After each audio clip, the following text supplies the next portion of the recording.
Kansas. Known for tornadoes, sunflowers, ruby red slippers, and Jayhawk basketball, Kansas has now earned another mark of distinction as one of the reddest states in the Union, led by Sam Brownback, one of the most conservative governors in the country. Kansas voters recently chose Governor Brownback's most ardent supporters in the Republican primary races, and in this state that means he will most likely be given a free pass to legislate anything he wants. That is, unless Kansas voters choose someone this November who doesn't have a far-right ideological agenda. My name is Marlys Shulda, and I'm running for state representative in the Kansas 39th District. I represent an alternative to Brownback's demand for fealty, as do all of the other Democrats in Kansas who are running for office this year. The biggest concern for Democrats and moderate Republicans revolves around Governor Brownback's economic and social plans for the state. He has focused intently on slashing the budgets of almost every core government department within the state. The one group of state employees who are not suffering is Governor Brownback's cabinet. Cabinet agency heads are earning more than their predecessors in the Sebelius or Parkinson administrations. Governor Brownback's office budget has only been cut half of 1%. While scaring Kansas voters into thinking we have an unfixable debt problem in Topeka, the legislature covertly managed to pass a tax bill straight to the governor's desk that was nicknamed the nuclear option by the Senate. This bill, which the governor happily signed, eliminated almost half of the entire state's revenue. Here's what the Kansas budget will look like after 6 years. The governor also decided to rename the decades-old SRS department to DCFS, meaning unnecessary costs for new signs, letterhead, business cards, forms, you name it. The budget this past year authorized $34 million for the ongoing State House renovations, but made cuts in other departments, resulting in higher local property taxes, larger class sizes, and forced early retirements for state employees. Recklessly taking a hatchet to state investments does not result in a more efficient government. It results in kids who are ill-equipped to compete in a 21st century economy, and taxpayers who are denied the basic services they pay for, such as police officers and good roads.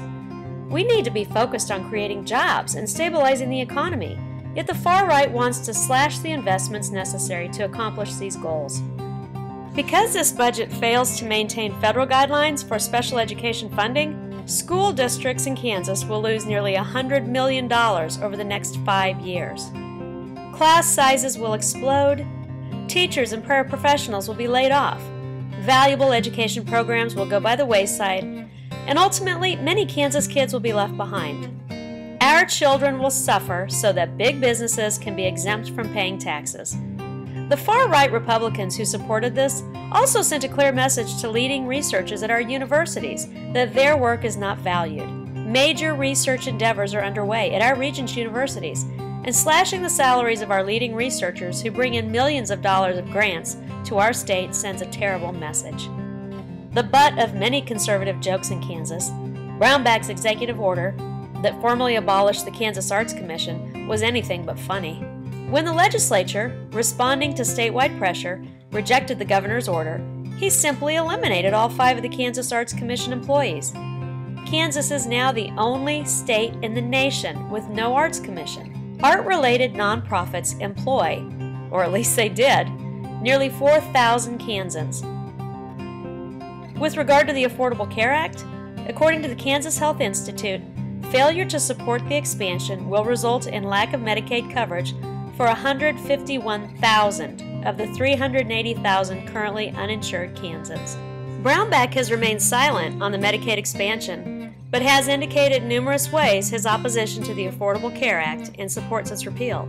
As governor last year, he sent back a previously approved $31.5 million federal grant to establish an insurance exchange where consumers in Kansas could search for the best insurance for their needs and eligibility for subsidies that would be determined.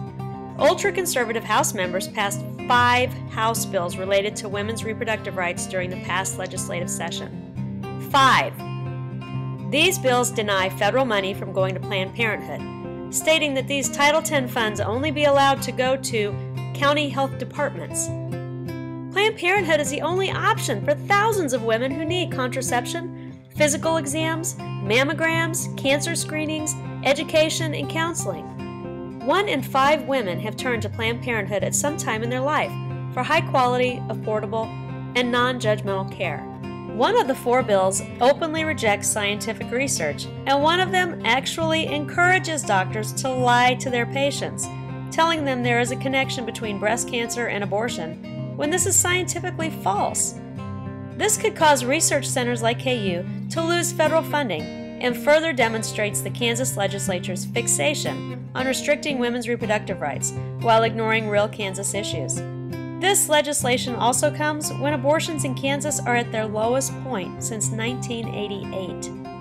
Maybe it is time for some moderation, and that means maybe, for the first time, Republicans in Kansas should consider not voting a straight party ticket. The Republicans have had an unbalanced level of power for over a decade, but this new far-right segment of the GOP is unyielding in the face of debate, unwilling to listen to any other opinion but their own, and will blindly follow Governor Sam Brownback anywhere he leads them. Maybe in 2012, it's time to vote for balance. Maybe it's time to vote for someone like me, Marlys Shulda.